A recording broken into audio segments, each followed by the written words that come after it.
salario, menos, pero los niños merecen la misma, porque unos niños van a recibir más y otros niños van a recibir menos.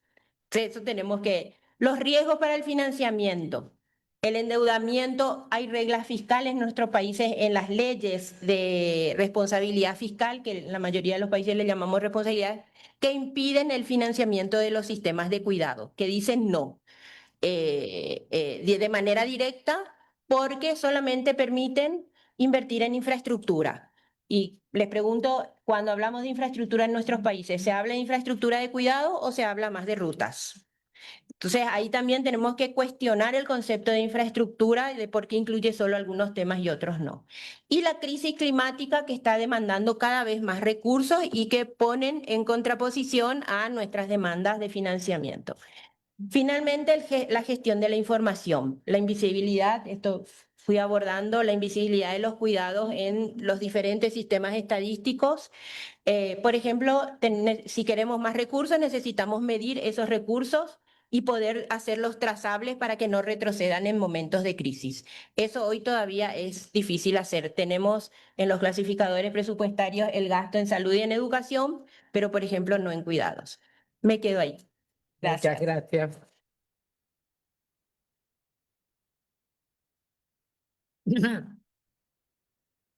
Bueno, la presentación del siguiente trabajo está a cargo de Alma Espino, que es economista feminista también y forma parte de la red de Género y Comercio. Bueno, buenos días y estamos continuando lo que ha sido, empezamos en el verano nuestro, ¿no? En enero a trabajar y a conversar sobre cómo podíamos construir una propuesta feminista de financiamiento de los cuidados. Y esto es un desafío, ¿no? Porque, bueno, ¿qué quería decir una propuesta feminista? Porque puede haber otras formas. Y bueno, lo primero es porque justamente hablamos de financiar lo que nunca ha sido financiado, es decir, lo que siempre se ha concebido como algo casi parte de la naturaleza y por lo tanto ni siquiera se le había asignado valor económico, no está dentro de las fronteras de lo que se conoce como económico y es toda la tarea de cuidados que realizan las mujeres en sus hogares. O sea, las mujeres y su tiempo de cuidado han sido mano de obra y fuente de financiamiento de los cuidados a lo largo de la historia. Y solo traigo un ejemplo, ¿no? Porque todo esto lo hemos tenido que ir demostrando, ¿no? Pasito a pasito. ¿Tiene valor económico? ¿Es trabajo o no es trabajo? ¿Tiene valor económico o no tiene valor económico? Si tiene valor económico, ¿cómo se mide? Bueno, en el caso de Uruguay, por ejemplo, durante la pandemia, unas colegas del Instituto de Economía de la Universidad de la República hicieron un ejercicio para medir cuánto se les debería a las mujeres, cuál sería la deuda contraída del gobierno con las mujeres durante la pandemia. Entonces, el tránsito por la pandemia y su valorización económica se hizo con base a las pérdidas sufridas en dos dimensiones. El acceso al mercado de trabajo, es decir, lo que no pudieron, ¿no?, ingresar por lo que pasaba, y su correspondiente remuneración, y la carga adicional de trabajo no remunerado que tenían las mujeres en sus hogares. Las estimaciones indicaron que el total de la deuda atribuible a estos conceptos fue equivalente al 1,9% del Producto Bruto Interno en 2020 y al 1,4% en 2021. Entonces, bueno, ahí empezamos a trabajar esta idea, por lo menos en el país, de que había una deuda con las mujeres. Esto es simplemente uno de los aspectos que hemos nombrado y creo que así también se menciona en el documento elaborado por Lucía Sirmi, perdón, la discusión previa, porque Verónica y la mesa anterior nos ponían un poco en el contexto político, ideológico que estamos viviendo en América Latina, el contexto de política económica, el contexto de la política fiscal, y se mencionaban y se explicaban cómo se generan algunos de los que CEPAL ha llamado los nudos de la desigualdad de género y social. Esta discusión previa, creo que Francisco también hizo referencia a una parte que tiene que ver con la discusión previa, ¿no? Bueno, ¿quién demanda políticas de cuidado. Estamos contentos y creo que hemos avanzado mucho en esto. Se ha ido reconociendo como un derecho, pero para que el derecho se transforme realmente, sea efectivo, hay alguien que tiene que demandarlo. Es decir, hay alguien que tiene que sentir, ¿verdad?, que es exigible, que tiene que exigir esta cuestión. Entonces, esto se ha ido haciendo con muchas dificultades. Bueno, una de las que mencionamos en el documento es que resulta que, mira, todo lo que ha tenido que decir Verónica, todo lo que han tenido que decir las organizaciones de mujeres y feministas para decir se puede o no se puede costear, cuesta tanto o tanto. Los gobiernos se endeudan por cifras multimillonarias en dólares y no fundamentan nada, es decir, nadie les exige que brinden las cuentas, por ejemplo, y así con otra cantidad de políticas. Bueno, pero en nuestro caso sí lo hemos tenido que hacer. Entonces, habría espacio fiscal si se consideran un conjunto de temas como los que ha mencionado Verónica. Los déficits que tenemos, de todas maneras, no son responsabilidad nuestra ni de nuestras propuestas de políticas de cuidado. Estos ya existían. En todo caso, lo que las mujeres hemos estado haciendo ha sido justamente contribuir a solventar parte de esos déficits. Entonces, bueno, hay un conjunto de cuestiones que han sido puestas sobre la mesa que hacen parte de la argumentación de por qué las políticas de cuidado, de por qué los sistemas de cuidados. Algunos de los elementos que también hacen parte de esta discusión y que no son solamente o exclusivamente razones para el financiamiento, tienen que ver con la lógica de las políticas públicas, las lógicas sectoriales, es decir, cómo se hacen las políticas públicas en nuestros países, ¿no? ¿Dónde están las políticas sociales, dónde están las políticas macro, la de salud, la de educación? Y esto parece que no, pero es una dificultad y sobre todo es una dificultad cuando quienes son nuestros interlocutores no están muy convencidos de esta cosa y mucho menos de pagar aquello por lo que nunca se ha pagado. Entonces, ¿qué entra y qué no entra en las políticas de cuidado? ¿Cuáles son, cómo se pueden conjugar esto que nosotras decimos como las dimensiones tiempo, recursos, infraestructura, formación, formalización, que serían el conjunto de elementos que para nosotras involucran las políticas de cuidado? El documento plantea, bueno, hacia dónde avanzar con las políticas de cuidado, dadas estas discusiones previas, dadas todas estas conversaciones que hemos venido teniendo, que tenemos por suerte hoy acá, y bueno, tiene que ver con un enfoque de interseccionalidad, tanto en los marcos normativos como financieros, es decir, que podamos incorporar los diferentes territorios, las diferentes necesidades y que van a ser seguramente distintos para cada una y cada uno de los países y sociedades. Los criterios, bueno, un criterio que para nosotros es muy importante porque pensamos que los cuidados están absolutamente relacionados con las posibilidades de desarrollo humano, de desarrollo económico y social de nuestros países, y pensamos, alguien decía desde la justicia social, bueno, políticas universales, que todavía en las propuestas que vamos discutiendo en América Latina estamos bastante lejos de llegar a eso. Es decir, estamos dando algunos pasos, pero estamos lejos de dos cuestiones que me gustaría señalar. Una de la que habló Verónica antes, y es que la noción de cuidado está asociada a la reproducción social y que no es solamente un problema de quienes no tienen autonomía porque tienen menos de 3 años o tienen más de 75. Entonces, por un lado eso. Eso es bastante importante. Por el otro lado, esta idea de que los cuidados son también o pueden llegar a ser son una fuente de desigualdad, tanto para quienes brindan los cuidados como para quienes los reciben. Entonces, objetivos de estas políticas: ampliar la provisión pública de servicios de cuidado, regular la provisión privada, combatir desigualdades de género, la división sexual del trabajo en el hogar y en el mercado, y contribuir al desarrollo con equidad. El documento plantea también, y rápidamente voy a terminar, algunas recomendaciones que tienen que ver con algunas recomendaciones para la academia, el activismo, la cooperación, y es indagar con mayor profundidad algunos temas, como son los de costo e impacto, porque se están haciendo algunos análisis que da la impresión de que se monta un sistema de cuidado se recargan todos los costos en un corto plazo y eso no es así. Primero porque hay muchas cosas que es solo redistribuir, no aumentar gastos y por otro lado son de mayor plazo. El impacto en la reducción de la pobreza que podía tener. Hay dos ideas que también sirven, digamos, como base para convencer a nuestros interlocutores y a los gobiernos y es lo que tiene que ver con la mitigación de riesgos, es decir, cómo evitamos riesgos y tener mayores costos en el futuro y el ahorro de largo plazo que implica invertir en cuidados. Hay algunos trabajos de estos, el BID ha estado haciendo algunos ejercicios en torno a esto.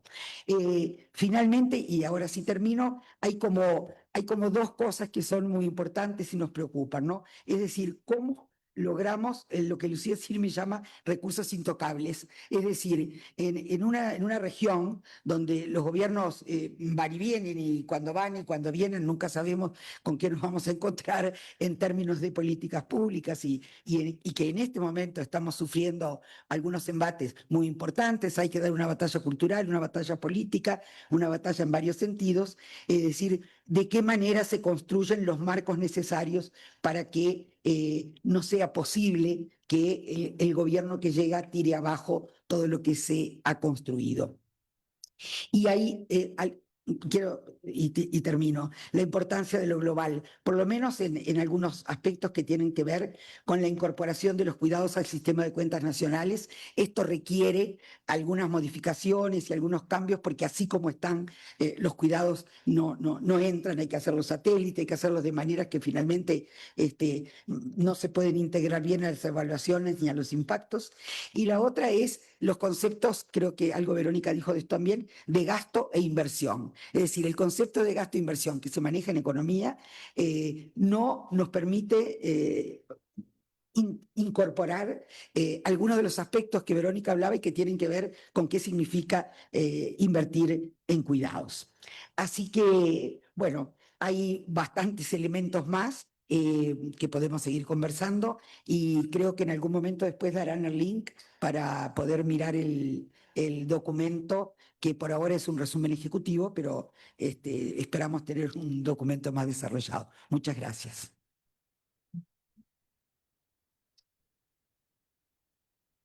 Bueno, gracias por el esfuerzo a ambas para sintetizar temas tan densos y complejos en estos brevísimos minutos. Y voy a pedir el mismo esfuerzo, por favor, a las comentaristas, porque estos eventos tenemos un imperativo de tiempo que es inexorable. Así que, en primer lugar, voy a dar el espacio a Alexandra Haas, directora ejecutiva de Oxfam México. Muchas gracias. Buenos días a todas, a todos. Bueno, pues muy brevemente, pero decir que creo que de lo que comentaba Verónica, México es un país, un ejemplo paradigmático realmente. Es un país que tuvo su primer congreso paritario, una potencia de las mujeres muy fuerte de todos los partidos políticos. Se redactó una reforma constitucional al artículo 4. Llegamos al momento en el que por la Cámara de Diputados pasó por unanimidad y nunca logró pasar por el Senado de la República precisamente por los temas presupuestarios. Entonces, teniendo la potencia política, teniendo el discurso de nuestro lado, teniendo la presencia en las cámaras, de todas maneras las limitaciones presupuestales fueron instrumentales para no consagrar el derecho en la Constitución. Hay que decir que el derecho ya está en la Constitución de la Ciudad de México, hay que decir que hay entidades federativas y a nivel federal avances importantes, incluso recientemente la presidenta de México anunció las transferencias a mujeres adultas mayores que no han tenido trabajos formales precisamente por la carga de cuidados, amplió la edad para que tuvieran estas transferencias, es decir, hay avances incluso en inversión presupuestaria, pero sigue siendo como una inversión residual. No hay esos 2, 3 puntos porcentuales del PIB disponibles. Aquí están, utilícenlo, diséñenlo, hagan lo que se tiene que hacer. Eso no existe, ¿no? Y creo que las ponentes dijeron algo muy importante que creo que hay que recuperar, sobre todo porque la narrativa, como ellas también lo dijeron, tiene que cambiar profundamente. Lo primero es que si algo, entre comillas, no costaba, que ahora cueste, incomoda mucho, ¿no? Y creo que ese es el abordaje de muchas personas que están en la toma de decisiones de lo presupuestario, ¿no? Antes no costaba, antes nadie nos lo cobraba y estaba, digamos, como pulverizado el costo, claro, en personas que además son históricamente discriminadas porque entre más pobres, más racializadas, las mujeres que cuidan, pues más invisible es su contribución, su pago, lo que pagan con su vida, ¿no? Y entonces es realmente muy problemático cuando se discute justo esta diferencia entre inversión y gasto. Lo primero que, digamos, es la primera resistencia es por qué hay algo que antes no costaba y ahora quieres cobrar. La segunda cosa que creo que es importante en la discusión la discusión entre inversión y gasto es la discusión acerca de qué entendemos por inversión, porque qué entendemos como retorno a la inversión, ¿no? Y ahí retomo lo que decía Gaby Ore sobre la transformación de la economía. Si los cuidados verdaderamente son una revolución en la economía, es porque cuestionan este tipo de conceptos como cuál es el retorno de inversión que queremos ver. Es un retorno de inversión porque por cada peso que invierto, alguien mete a su bolsillo un peso. No es eso, ¿no? Y lo sabemos acá y sé que aquí estamos todas convencidas, pero creo que todavía nos ha costado trabajo o no hemos logrado, pues porque el sistema es muy aplastante, pero creo que hay que renovar los esfuerzos, cuestionar esa concepción de la inversión, cuestionar de esa concepción del retorno de la inversión. Y cierro con un último tema porque sé que tenemos el tiempo muy corto y quiero escuchar a Estela, del tema del involucramiento del sector privado, que creo que es delicado y es importante que efectivamente el sector privado se ha tomado como corresponsable porque ciertamente es un ganador del trabajo no remunerado de las mujeres y tiene que poner, pero ¿cómo pone? Es la gran pregunta. Si pone en forma de servicios de cuidados de alto costo que solo van a estar accesibles para ciertas personas o que son extractivos y que van por la vía de la privatización de los servicios públicos, cuidado con eso. Creo que la mejor forma que tiene el sector privado de contribuir a los sistemas de cuidados es a través de pagar sus impuestos, es a través de contribuir lo que tiene que contribuir de forma adecuada, de forma justa, es no oponerse a la cancelación de renuncias recaudatorias, no oponerse a la creación o a la, digamos, reducción de reglas que han permitido hasta ahora contribuciones efectivas bajas con respecto a las contribuciones esperadas. En fin, realmente creo que donde tenemos que poner el énfasis en la discusión de la corresponsabilidad del sector privado, porque sí pensamos en Oxfam que hay una gran desarrollo que hacer de economía social y solidaria relacionada con los cuidados, ahí sí, en formatos de cuidados que no precaricen ni a la persona cuidada ni a la cuidadora. Pero respecto al sector privado, busquemos que paguen sus impuestos y que con eso podamos financiar los cuidados. Gracias.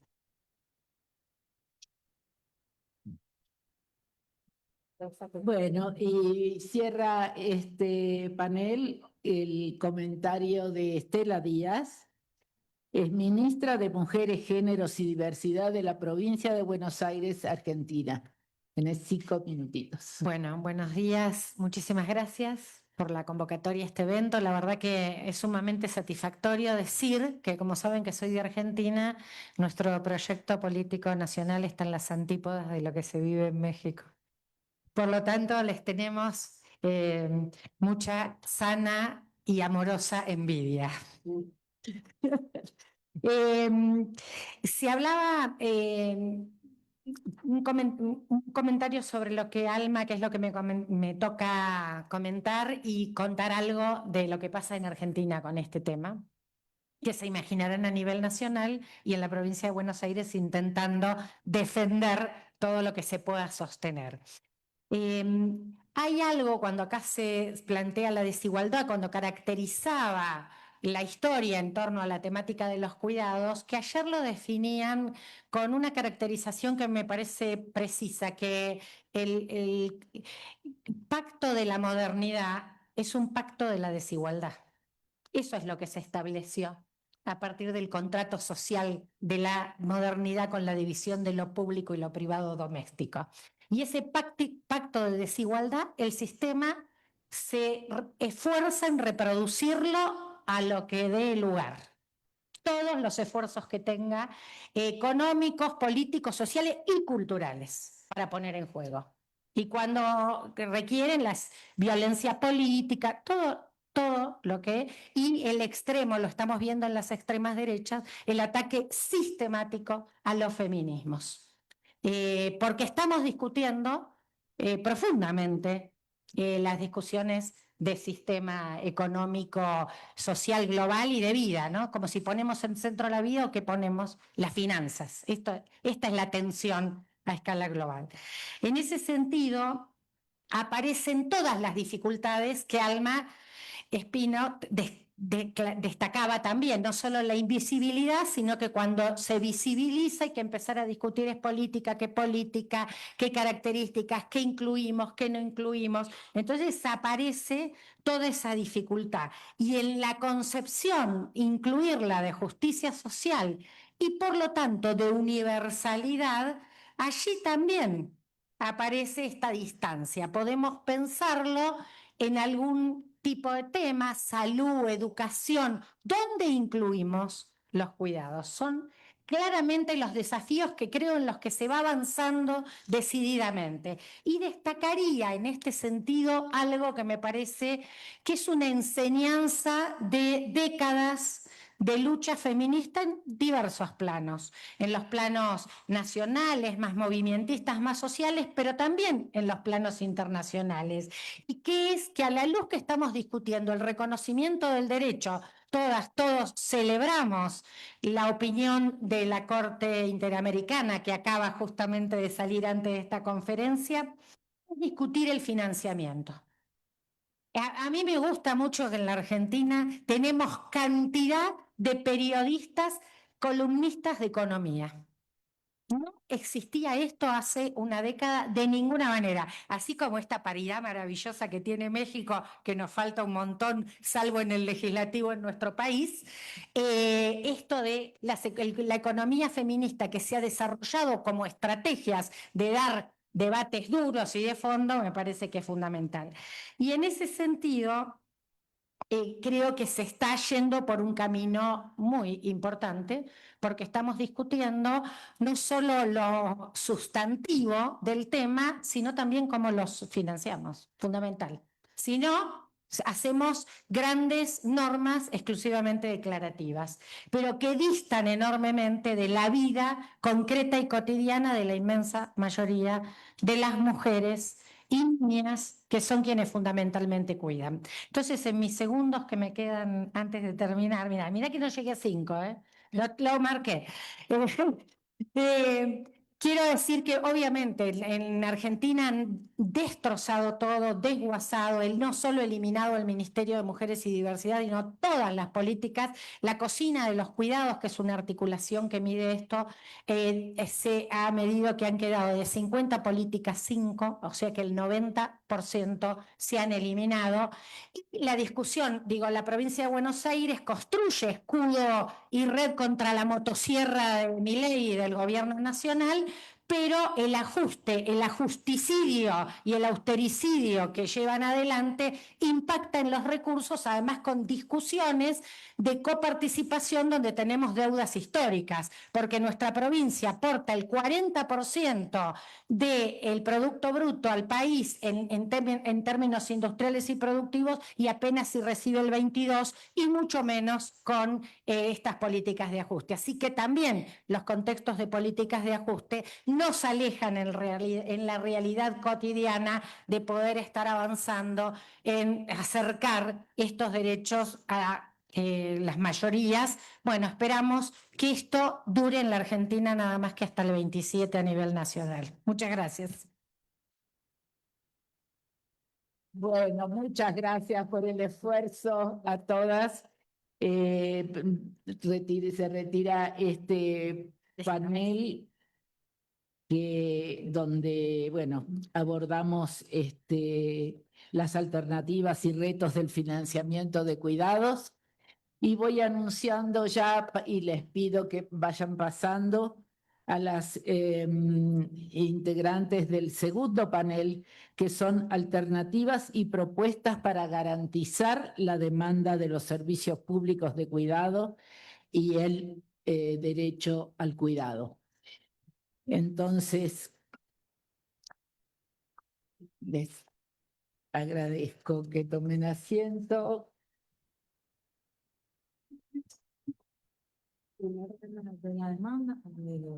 ¿Cómo?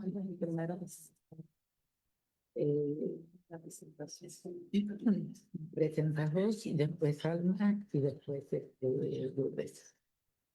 Bueno, presento ya a Magela Romero, que es profesora titular de la Universidad de La Habana, coordinadora de la Red Cubana de Estudios sobre Cuidados, profesora de Claxo y miembro de la Red Trenzando Cuidados. Un gusto entonces tenerte y tus 10 minutitos. Sí. Fíjense que puse el cronómetro y todo para ajustarme al tiempo.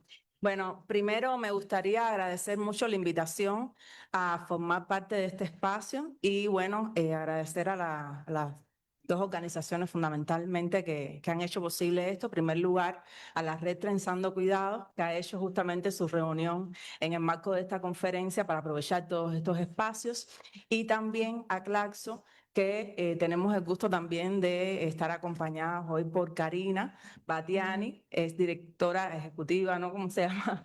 Directora ejecutiva, ¿verdad? Ex directora ejecutiva, hoy está Pablo, y hay continuidad también en las agendas, y bueno, está también Cecilia, y por ahí estaba también Nora Goren, que son personas que están acompañando ahora la puesta.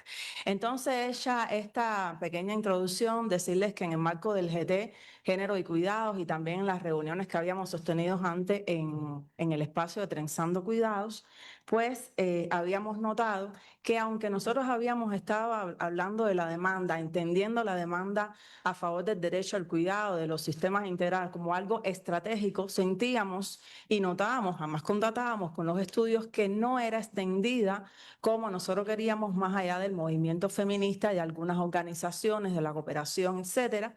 Y eso realmente nos hacía sentido, porque si nosotros realmente queríamos hacer incidencia, presión y hacer de la demanda algo más global, pues teníamos que ver cuáles eran los factores que estaban limitando la ampliación de esa demanda y también los factores que estaban catalizándola en sentido de poder potenciarlos a partir de las estrategias. Entonces vamos a ir pasando la presentación. Que tengo esto aquí, disculpen.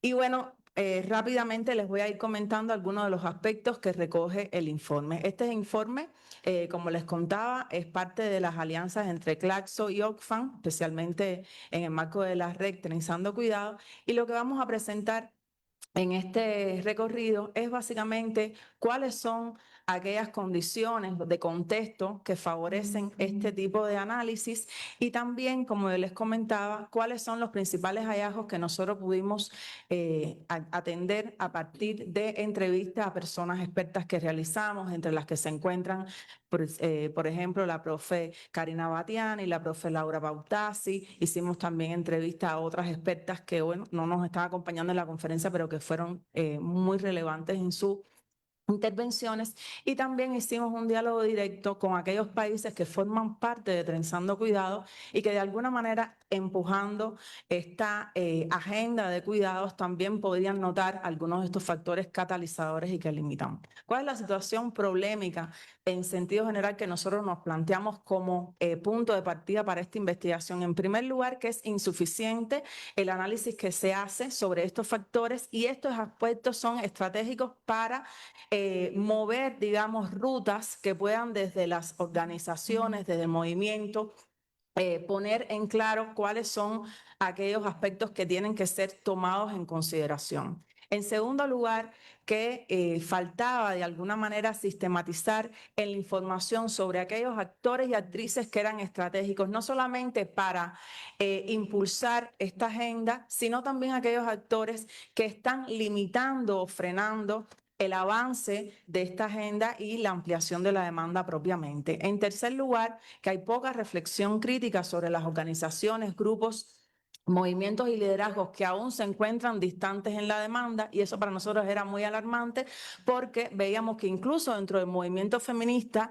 hay organizaciones, grupos que no toman con la debida centralidad esta demanda, que puede ser muy importante en la colocación no solamente de la agenda de los cuidados, sino en la transformación del orden patriarcal propiamente, y existen dificultades en realidad para que las mujeres no organizadas, que además de ser las principales víctimas de este tipo de organización social de los cuidados, pues se puedan organizar y reconozcan la importancia de este impulso. Entre los objetivos de la propuesta estuvo generar un conocimiento sobre las experiencias exitosas que han permitido ampliar la demanda, y también en buscar algunas de las barreras que impiden la apropiación de esta en los colectivos que habíamos mencionado. Como les comentaba, fue una metodología diversa de análisis de contenido, documental, entrevista a personas expertas, entrevista también a informantes claves en los distintos países y grupos focales que también pudimos hacer, entre otros espacios, también en el marco de las maestrías de Género y Cuidado con Perspectiva Latinoamericana, que se coordina desde Claxo y en particular por la profesora Karina Batiani y Valentina Berrota, que ahí hay actoras y actrices muy importantes en este tipo de abordaje y de proceso.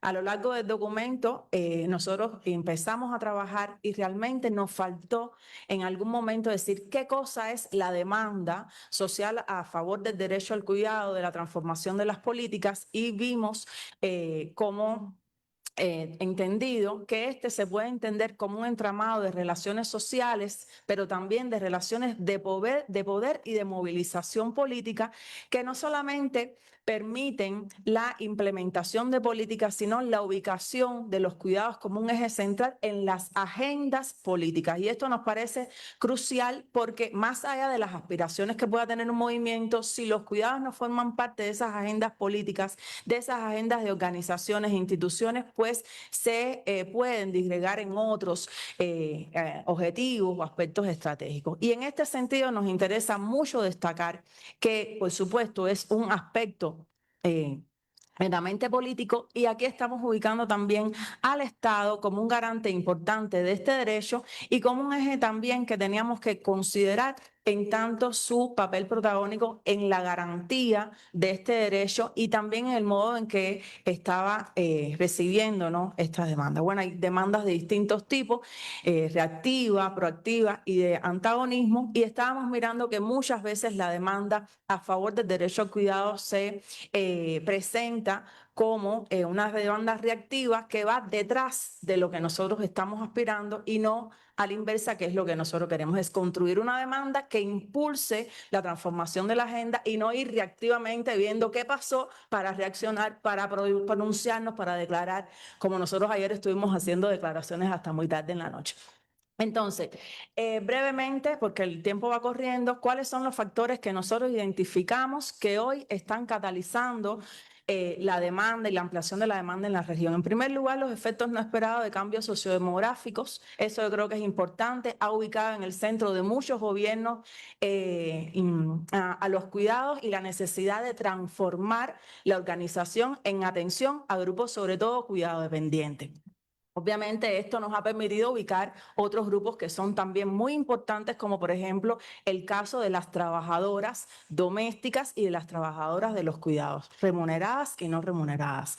Otro aspecto importante ha sido la existencia de convenios y acuerdos internacionales que han ido catalizando esa agenda y han ido ubicando la necesidad de establecer proyectos, programas y acciones estratégicas en los distintos países, sea a nivel gubernamental, pero también en el marco de las organizaciones. La pandemia, que fue realmente un contexto muy ventajoso para nosotros, en tanto ubicó la centralidad de los cuidados y de tenerlos en cuenta para garantizar la vida y su sostenibilidad, y también el impulso y respaldo que desde los proyectos y organismos de la cooperación y de Naciones Unidas se han ido dando, y eso realmente en casi todos los países investigados fue vital.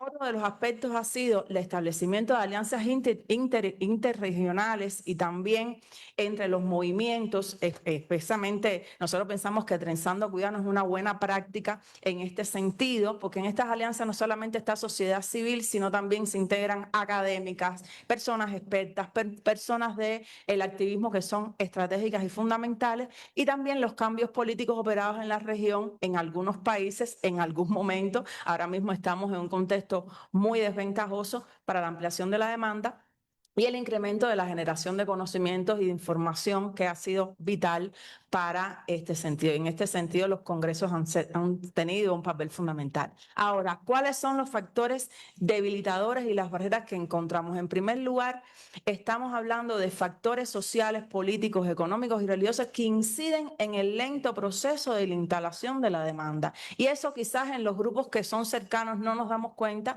pero es un aspecto que hay que considerar porque realmente enlentecen mucho el proceso. Por otra parte, hay un discurso conservador con prácticas también que se expresan en las dinámicas de nuestros países, que también forman parte de estas barreras y que tienen que ver también con, digamos, la toma de poder de una derecha que es además que está además muy conectada con los antiderechos, con los grupos antiderechos, que marca también limitaciones para esta agenda y tergiversación de los discursos y de la agenda que nosotros queremos instalar. Ya me falta un minuto, lo sé. Y por otra parte, que la demanda de los cuidados no figura como un aspecto central en la agenda de los hombres. Eso también nos parece que es importante destacarlo porque realmente estamos entendiendo el cuidado como una relación social y obviamente los hombres tienen que formar parte también de este movimiento. Y por otro lugar, que no suelen existir estrategias de articulación entre algunas actoras, actrices, actores sociales en sentido general que están en una agenda de género y están de alguna manera descuidando la centralidad que pueden tener los cuidados. Por último, aludir a algunos aspectos que tienen que ver con, creo que estoy dando para adelante. Estoy dando para adelante, un momentico. Algunos aspectos que tienen que ver con el lentecimiento de esta demanda y que tiene que ver con el modo en que nos estamos dejando de articular en nuestros países y esas fragmentaciones también hacen mucho daño, incluso entre organizaciones que tienen esta agenda. Como reflexiones finales, debo destacar los avances regionales, que son ciertos, sin embargo, hay limitaciones en este sentido. En segundo lugar, que no se puede hablar hoy de una demanda social amplia e instalada, y es una preocupación realmente, aunque vamos avanzando en algún sentido. En tercer lugar, que el feminismo como movimiento ha sido clave en la instauración, pero no todo el feminismo está en esta línea que nosotros estamos construyendo y eso realmente es preocupante. Y lo otro que quiero señalar, y aunque no está ahí, quería señalar que es que falta una comprensión real, digamos, más acabada y más compartida de lo que son los cuidados, de lo que es el derecho al cuidado y lo que son las políticas y los sistemas, que es estratégico para poder impulsar esta transformación. Y bueno, para terminar, y no una información menos importante, decirles que este informe lo estuve compartiendo, realizando con la profesora Valentina Perrota, que no está hoy aquí, pero bueno, es parte de este producto que hoy estamos compartiendo. Bueno, muchas gracias.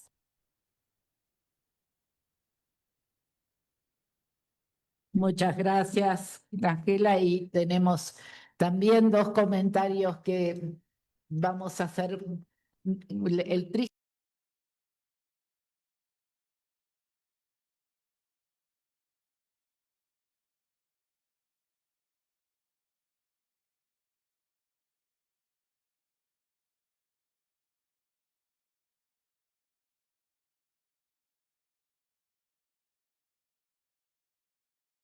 Trabajo y Familia y miembro de la red Trenzando Cuidados. Muchas gracias, buen día. Bueno, pues yo voy a retomar el papel del comentario justo para lo que acaba de exponer Magela, bueno, y Valentina en ausencia, porque sí, creo que es fundamental.